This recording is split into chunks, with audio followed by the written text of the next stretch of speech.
Okay, let's dive into this. We've all heard about the alkaline diet, right? This idea that some foods make your body acidic and cause disease, while other alkalizing foods can fix everything.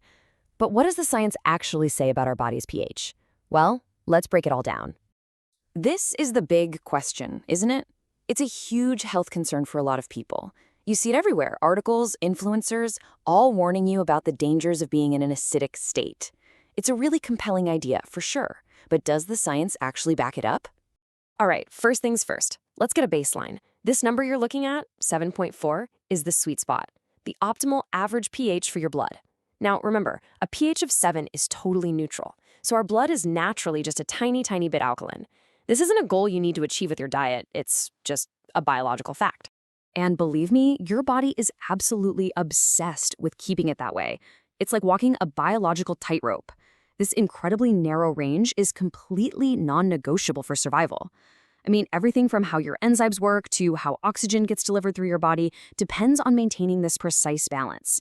It's literally a matter of life and death. So how on earth does your body pull this off? Well, it has three incredibly powerful defense systems on guard 24/7. First, you've got instant chemical buffers in your blood. Then, your lungs are constantly adjusting CO2 levels minute by minute. And finally, the long-term champions, your kidneys, which are absolute powerhouses at managing and getting rid of acid.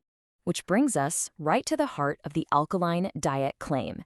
Can the burger and fries you had for lunch actually overpower this super sophisticated, multi-layered defense system and make your blood acidic? The scientific consensus here is crystal clear. In a healthy person, it just can't. Your body's regulatory systems are way too powerful, way too efficient.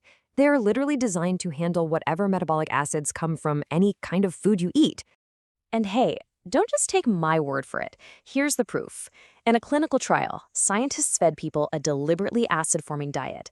And the result? Take a look at their blood pH. It barely budged. A physiologically meaningless change of just 0.014. But now look at their urine pH. Whoa, it changed dramatically by over a full point. And this is the key. You have to get this.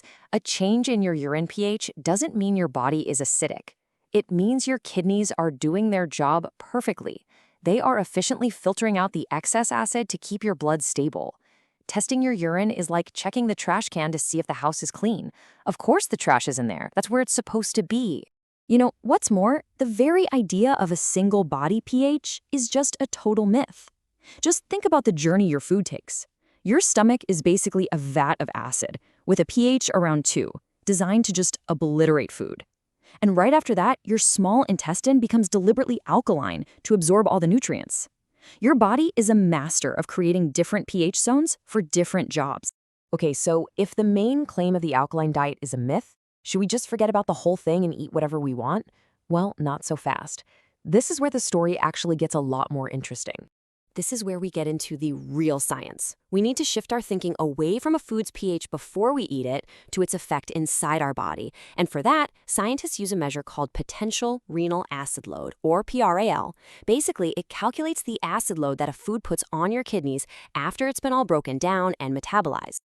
And the perfect example of this is the lemon paradox. A lemon is, obviously, super acidic before you eat it.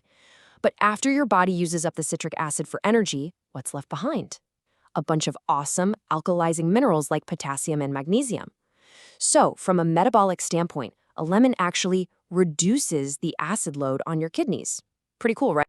And so, scientists have classified all sorts of foods based on their PRAL value. Foods with a negative PRAL, like fruits and veggies, are called alkaline-forming, and foods with a positive PRAL, like cheeses and meats, are acid-forming. That just means they require a little more work from the kidneys to neutralize everything. So what does this actually look like on your plate? Well, on the alkaline-forming side, you've got all your fruits and vegetables. On the acid-forming side, you've got proteins and grains. But check out the surprises. Yogurt, even though it tastes tangy, is actually alkaline-forming because of its awesome mineral profile. It just goes to show you it's not about how a food tastes, but about what it leaves behind after metabolism. So this brings us to the big conclusion here. The alkaline diet, as it's usually prescribed, is actually a very, very healthy way to eat. But it's healthy for completely the wrong reasons. The whole pH mechanism they talk about, that's all wrong. So why does this way of eating actually work? Well, the real benefits are just simple, rock-solid, science-backed nutrition. It pushes you to eat whole foods, it's naturally loaded with essential vitamins and minerals, it makes you cut out a ton of processed junk. And yeah, by lowering the total prowl of your diet, it gives your hard-working kidneys a bit of a break, which is a fantastic thing for your long-term health. So here it is, the ultimate shift in mindset you should take away from all this.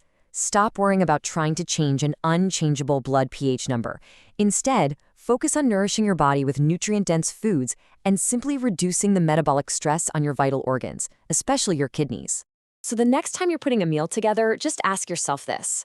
Are you eating to chase some mythical pH number? Or are you eating to truly nourish your body from the inside out?